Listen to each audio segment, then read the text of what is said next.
Hello guys! For today's video, mag-unbox po tayo ng package galing kay Shopee. So, nag-order tayo ng parang dog bowl na merong kasamang stand.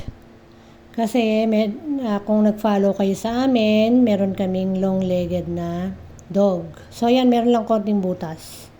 Yung kanyang packaging. So, yun lang naman yun. So, okay na rin yun. So, ayan, open na natin. Kasi nga, meron kaming long-legged na puppy. So, parang gusto ko naka-elevated yung kanyang kainan. Kaya, nag-order tayo ng dog food bowl na merong stand. So, ayan siya. Maganda yung packaging niya sa loob. Makapal yung bubble wrap. Tapos, meron pa siyang mga pa-tape na maraming tape masyado. So, meaning, kahit may butas yung kanyang outer na package, yung pinakaloob naman, talaga naman binonggahan niya. So, okay sa akin to si seller na to. Pwede tayong umulit uli kasi maganda yung kanyang packaging.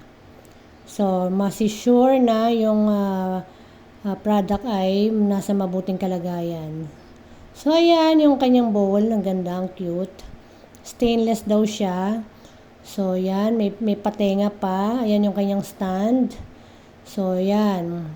So, napansin ko, parang pangmaliit na dog siya. Hindi siya pang matangkad na dog. So, ayan. Ang kanyang kinilabasan. Okay naman. Nakita ko, wala naman siyang damage. So, in perfect condition naman.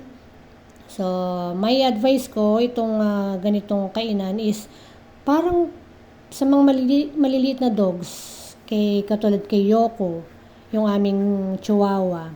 So, mukhang sa kanya mapupunta ito. So, ayan ang kanyang talagang itsura. Maganda siya, cute. So, bagay na bagay kay Yoko kasi si Yoko nga ay napaka-cute, napakaliit. Saka yung bowl niya, yung pinaka-bowl niya is maliit lang din. So, pang amount lang talaga ng pang maliit na dog. So, ay marirecommend ko siya na talaga namang, yan, para sa kanya dapat yan, kay long-legged. Kaso, hindi ubra. Masyado maliit yung bowl at saka mababa masyado. Mukhang para kay Yoko na lang siya mapupunta talaga. And, kung i-compare mo siya sa talagang bowl ni ano bang pangalan nun? Ni Dumbo, yung long-legged, malayo. So, yun may natutulog So, yun lang. Parang shinare ko lang itong video na to para kung sakaling merong yan, magka-interest sa ganitong bowl. Yan, sa Shopee lang. So, yan na siya. Ito-try na natin ang ating food bowl na may stand.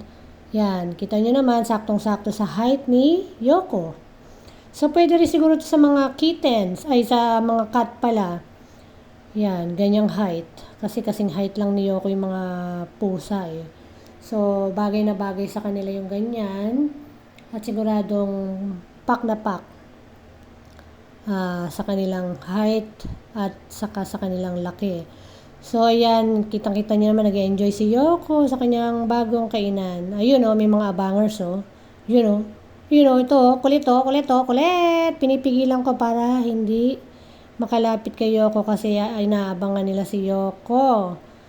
Agawan nila ng pagkain. So, yun lang po. Thanks for watching. I hope nagustuhan nyo aming video. See you on the next one. Bye!